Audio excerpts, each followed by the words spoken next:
Red light on. Steve is on.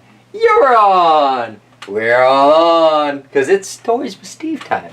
How's everybody doing today? Ooh, Titus is all coming in. His timing is impeccable. He must hear just Stories with Steve and say, ooh, it's time for me to come in. I hope everybody's having a lovely day. I hope everybody was able to do something that was self-care just for a second, you know, and if you didn't, you know what? I'm here for you. Because we got 20, 30 seconds tops of mindfulness before we start our stories. Alright. We'll get this one going right away, because I know some people need to center themselves. Titus, you ready? Alright, here we go.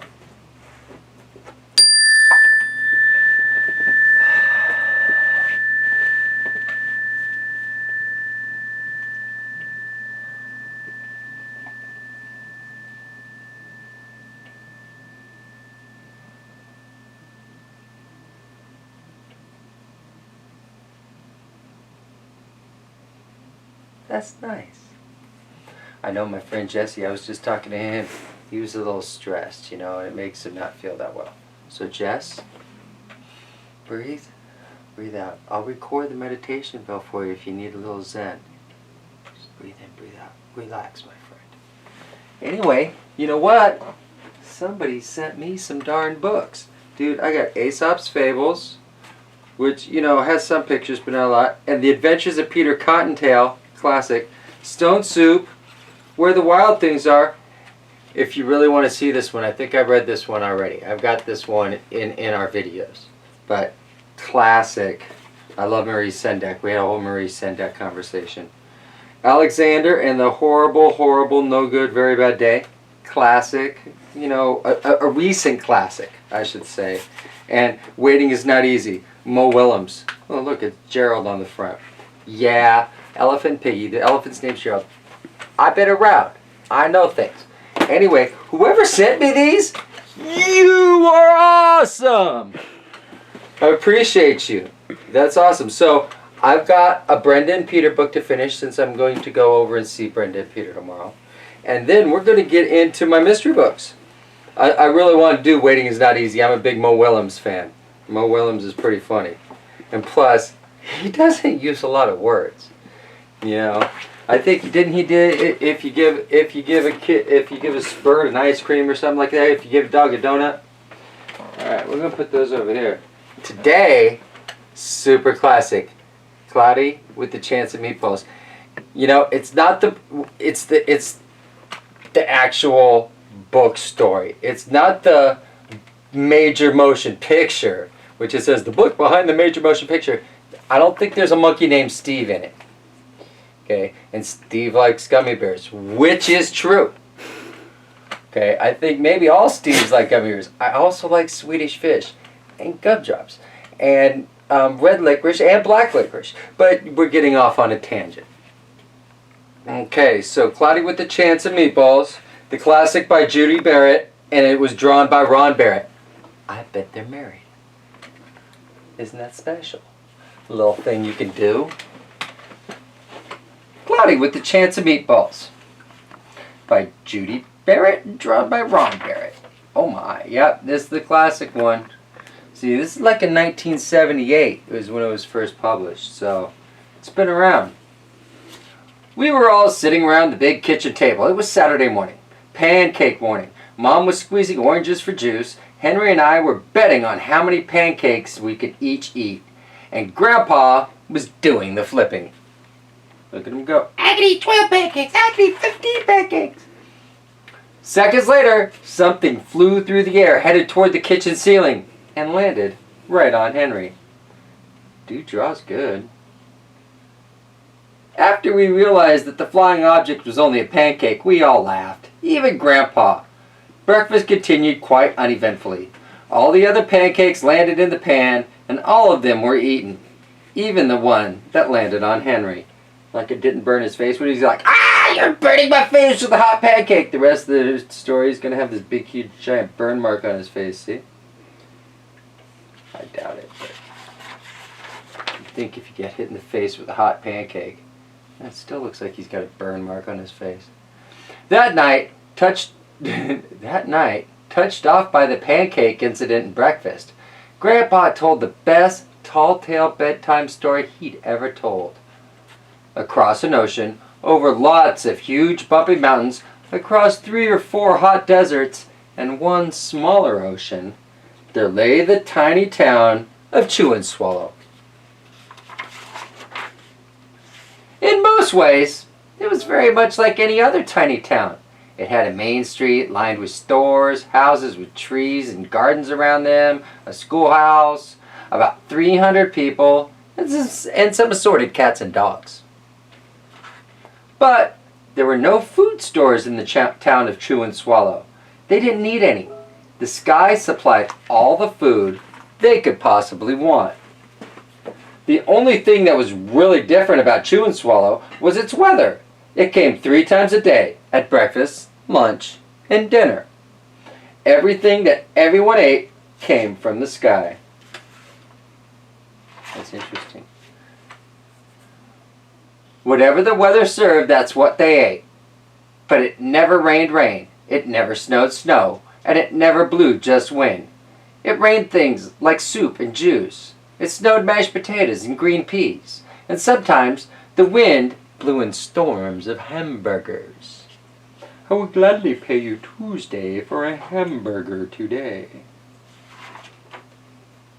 The people could watch the weather report on television in the morning, and they would even hear a prediction for the next day's food. When the townspeople went outside, they carried their plates, cups, glasses, forks, spoons, knives, and napkins with them.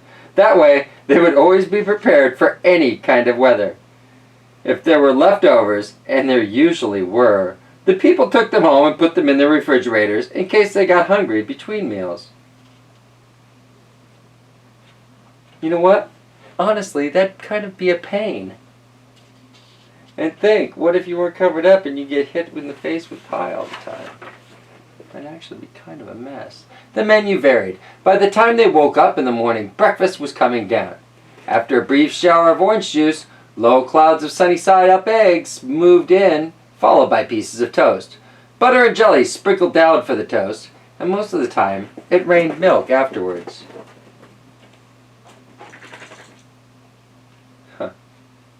Oh, look, all the restaurants have open ceilings.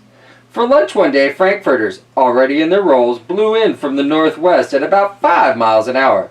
There were mustard clouds nearby. Then the wind shifted to the east and brought in baked beans. Ooh, it's like a weather report. We could do that. For lunch this day, Frankfurters, already in their rolls, are blowing in from the northwest. Oh, I'd love to do that weather report. That'd be cool being the weatherman there.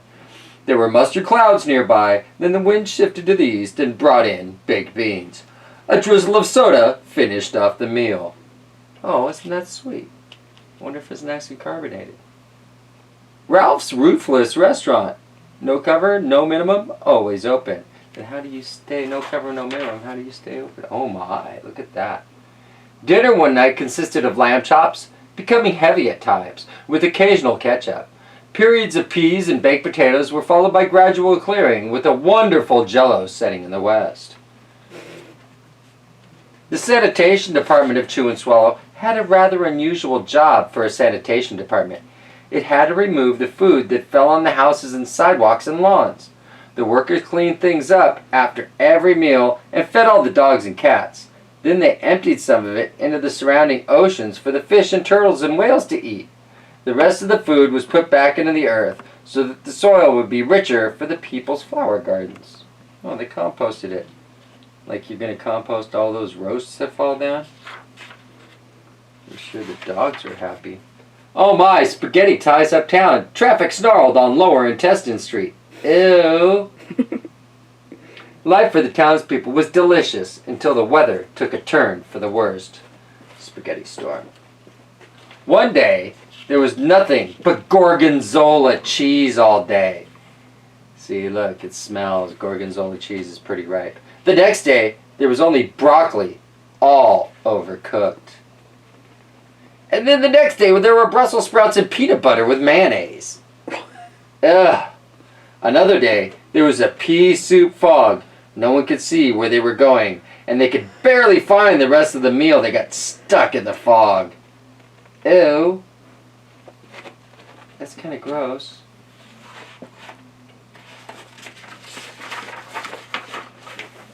Oh my. The food was getting larger and larger, and so were the portions. The people were getting frightened.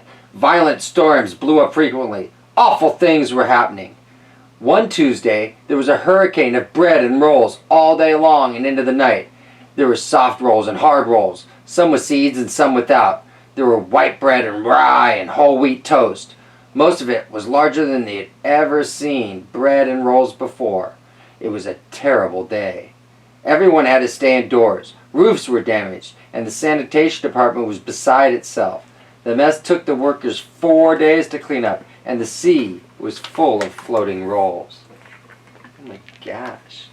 To help out, the people piled up as much bread as they could in their backyards. The birds picked at it a bit, but it just stayed there and got staler and staler. Look at that giant pancake. There was a storm of pancakes one morning and a downpour of maple syrup that nearly flooded the town. A huge pancake covered the school. No one could get it off because of its weight, and so they had to close the school. Look at, he's all happy. The kid's like, yeah, I have to go to school, pancake. Dude, that'd be a pain, though. Please, sir, no more. Lunch one day brought 15-inch drifts of cream cheese and jelly sandwiches. Everyone ate themselves sick, and the day ended with a stomachache. See? Please, sir. Please, please, no more. There was an awful salt and pepper wind, accompanied by an even worse tomato tornado. People were sneezing themselves silly and running to avoid the tomatoes. The town was a mess. There were seeds and pulp everywhere. That's nasty. Salt and pepper tornado. Uh-oh. Rain, it's raining donuts. Hallelujah, it's raining donuts. Sorry, got off on a sidetrack there. I just had that running through my head. The sanitation department gave up. The job was too big. Everyone feared for their lives. They couldn't go outside most of the time. Many houses had been badly damaged by giant meatballs. Stores were boarded up, and there was no more school for the children. Sounds like COVID! So a decision was made to abandon the town of Chew and Swallow. It was a matter of survival. Wow. Getting overrun with food. The people glued together the giant pieces of stale bread sandwich style with peanut butter, took the absolute necessities with them, and set sail on the rafts for a new land. Oh look, pieces of pizza and cheese for sale. Aren't you guys clever? We've got our salami boats. Look at real here submarine sandwiches that are submarines. Alright, I'm off on a tangent. Uh-oh, but you know what this dude looks like? Arrgh, there he is, on my sandwich ship. Look, he's in the stripe, he's got the bandana. I almost missed him. There's a pirate in every single book, anywhere. After being afloat for a week, they finally reached a small coastal town, which welcomed them. The bread had held up surprisingly well. Well enough for them to build temporary houses for themselves out of it. Well, look at them living in the bread houses. The children began school again, and the adults all tried to find places for themselves in the new land. The biggest change they had to make was getting used to buying food at a supermarket. They found it odd that the food was kept on shelves, packaged in boxes, cans, and bottles. Meat that had to be cooked was kept in large refrigerators. Nothing came down from the sky except rain and snow. The clouds above their head were not made of fried eggs. No one ever got hit by a hamburger again. And nobody dared to go back to Chew and Swallow to find out what had happened to it. They were all too afraid. Henry and I were awake until the very end of Grandpa's story. I remember his good night kiss. Aw, they stayed through Grandpa's story. The next morning, we woke up to see snow falling outside our window. We ran downstairs for breakfast and ate it a little faster than usual so we could go sledding with Grandpa. It's funny, but even as we were sledding down the hill, we thought we saw a giant pat of butter at the top, and we could almost smell mashed potatoes. Look at the grandpa got in their hand a little bit. The end. Aw. Look at, I could go skiing down there. Oh, that's nice. So, you know, if you've ever watched the movie, they sure had to add to some of that. They had to make him have a machine and a scientist. Basically, they just took the darn name of the book and made a movie out of it. They did have food raining from the sky, but it was because of a machine in the book. I like this better. Grandpa was crushing it. Nice bedtime story, Grandpa.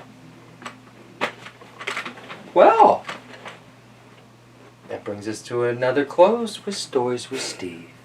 I hope everybody had a lovely time and enjoyed our reading today. Anyway, I hope all of you had a good time. I'll see you guys tomorrow. Don't forget, if you know where I live, you can come by and pick up a book out of the library.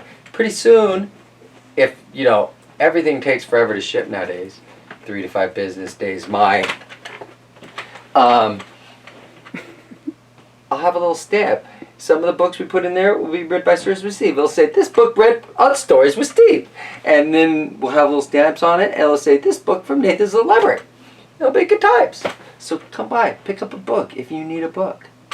And if you know where to look, and you find me, you'll find a book. I don't know. I'm going off. I guess I better get out of here. Everybody, remember, wash your hands, wear your mask, social distance. That's the plan. See how I mixed that up? Got you guys, didn't I? Love you, Nathan. You guys have a good day. Back tomorrow with another lovely story. Bye, guys. 143. See, he says, bye. I'll see you guys later.